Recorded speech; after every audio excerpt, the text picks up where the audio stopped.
दोस्तों स्वागत है हमारे YouTube चैनल में। तो चलिए आज बात करते हैं कि जो कैंडिडेट डीवी दे रहे हैं उनको मिसमैच का प्रॉब्लम जो आ रहा है, तो बहुत सारे लोग स्ट्रेस में है, टेंशन में है कि क्या होगा, इसके आगे नौकरी मिलेगी नहीं मिलेगी। तो बहुत सारे सवाल कैंडिडेट के मन में है और लगातार हमसे पूछ भी रहे हैं। कुछ लड़कों का कमेंट भी आया है, आप हमारे स्क्रीन पे देख सकते हैं कि कमेंट करके लड़कों ने बहुत सारे मैटर को डिस्कस किए हैं कि सर मेरा ये प्रॉब्लम है, वो प्रॉब्लम है।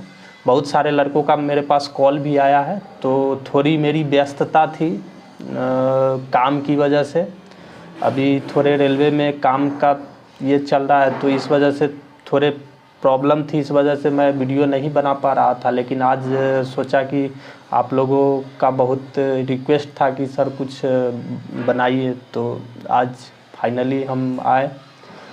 तो चलिए शुरू करते हैं वीडियो। सबसे पहले कि आप लोगों का जो लोग भी मिसमैच के प्रॉब्लम से जूझ रहे हैं उनके लिए हमने एक व्हाट्सएप ग्रुप बना दिया है, जो कि आपको लिंक डिस्क्रिप्शन में मिल जाएंगे। वहां से आप इसको ज्वाइन कर लीजिए, ताकि जितने भी लोग हैं जिनका मिसमैच का प्रॉब्लम हुआ है वो एक दूसरे से शेयर कर सकते हैं कि मेरा क्या कंडीशन है, मेरे साथ क्या हो रहा है। मतलब सभी लोग अलग अलग जगह से है, तो ऐसे में आप लोगों को थोड़ी जानकारी जो है सो मिलती रहेगी कि करंट अभी क्या चल रहा है इसके बीच। तो आप लोग व्हाट्सएप ज्वाइन कर सकते हैं, एक ग्रुप मैंने ऑलरेडी बना दिया है, लिंक आपको डिस्क्रिप्शन में मिल जाएंगे।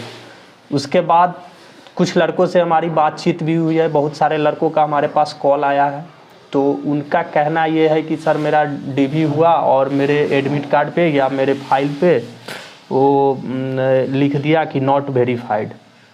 तो इसके लिए कोई प्रॉब्लम की बात नहीं है। मेरे खुद के फाइल में जो है सो लिखा हुआ था कि मतलब नॉट वेरीफाइड यानी बायोमेट्रिक मिसमैच लिख दिया गया था, लेकिन उस फाइल में कोई प्रॉब्लम नहीं हुआ। उस लिखने वो तो उसका काम है लिखने का, क्योंकि आपका मैच नहीं किया तो वो लिखेगा ही फाइल पे। वो आपका जो फाइल बना है उस पर आपको लिखेगा कि आपका बायोमेट्रिक मिसमैच नहीं किया या नॉट वेरीफाइड। लेकिन उसके बाद मैनुअल वेरीफाइड जब वो करेगा तो वहाँ से आपका जो है सो पास हो जाएगा, कोई दिक्कत नहीं है। मैनुअल वेरीफाइड मीन्स कि आपका अगर थंब का प्रॉब्लम है तो थंब जो है पेपर पे लेगा और एक्सपर्ट के द्वारा जांच करेगा। तो ये आरआरसी में होगा, वहाँ पे आपका पेपर जाएगा और वहाँ पे आपकी ये प्रक्रिया जो है होगी। तो इसके लिए टेंशन वाली कोई बात नहीं है। हाँ ये है कि आपको थोड़ा टाइम देना पड़ेगा, आपको टाइम लगेगा। कितना टाइम लगेगा वो अलग अलग आरआरसी पर डिपेंड करता है। हर आरआरसी का, कुछ आरआरसी बहुत तेज़ी से काम करता है, कुछ थोड़ा स्लो काम करता है।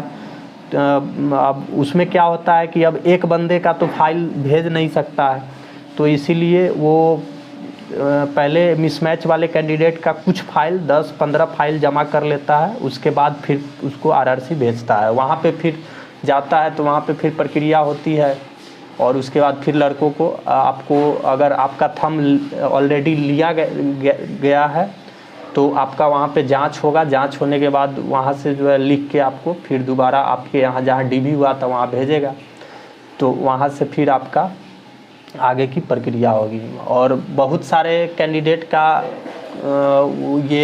ये भी कहना था कि सर मेरा डीवी में बायोमेट्रिक तो मिसमैच हो गया लेकिन मेडिकल भी हो गया है। तो बहुत सारे लोगों का मेडिकल हो गया है और मिसमैच होते हुए भी हो गया है मेडिकल, और लेकिन ये बोला गया है कि आपका आरआरसी में वेरिफिकेशन के लिए जाएगा। मेडिकल करा लिया गया है और बहुत सारे लोगों का डीवी में मिसमैच होने के कारण वहीं पे रोक दिया गया है और उनको पेपर आरआरसी भेज दिया गया है। तो वहाँ से जब वेरीफाइड होके आ जाएगा उसके बाद फिर आपका मेडिकल का प्रोसेस शुरू होगा। तो इसमें थोड़ी टाइम लगेगी और उसमें टाइम आपको देना होगा। आपको जो आपका जो कॉन्टेक्ट नंबर है वो आपको ओपन रखना है। उसके बाद ईमेल चेक करते रहना है, कभी भी आपको मैसेज, ईमेल, कॉल कभी भी आ सकते हैं। और अगर आप लोगों को अगर टाइम दिया गया है कि हाँ इतने टाइम में जाके आरआरसी में मिले, तो आप लोगों को वहाँ जाके मिलना पड़ेगा। तो ये भी प्रक्रिया है जो कि इस प्रक्रिया से आपको गुजरना पड़ेगा।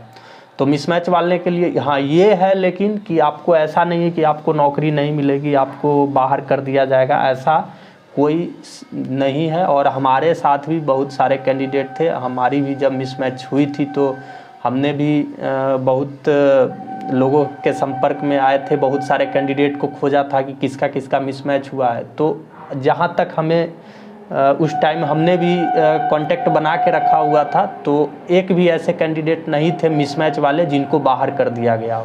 वो उनको लेट सवेट उनको जो है सो नौकरी मिली और आज कहीं ना कहीं वो नौकरी कर रहे हैं। तो इसीलिए आप लोगों को टेंशन लेने की ज़रूरत नहीं है, स्ट्रेस नहीं लेना है। आपकी नौकरी होगी, थोड़ा टाइम आपको लगेगा, क्योंकि जो प्रक्रिया है आरआरसी का कि अगर मिसमैच हो रहा है तो उसको उस कैंडिडेट का को वेरीफाइड करना ज़रूरी है, ये नियम है। तो उसके तहत आपका पेपर आरआरसी जाएगा, वहाँ पे आपका वेरीफाइड किया जाएगा। तो चलिए, और अगर आपके मन में कोई सवाल हो तो कमेंट सेक्शन में आप कमेंट करके पूछ सकते हैं, और साथ ही साथ व्हाट्सएप ग्रुप से आप जुड़ जाइए, वहाँ से भी आप अगर कोई आपका क्यूरी होगा तो वहाँ से भी डील किया जाएगा। चलिए, धन्यवाद।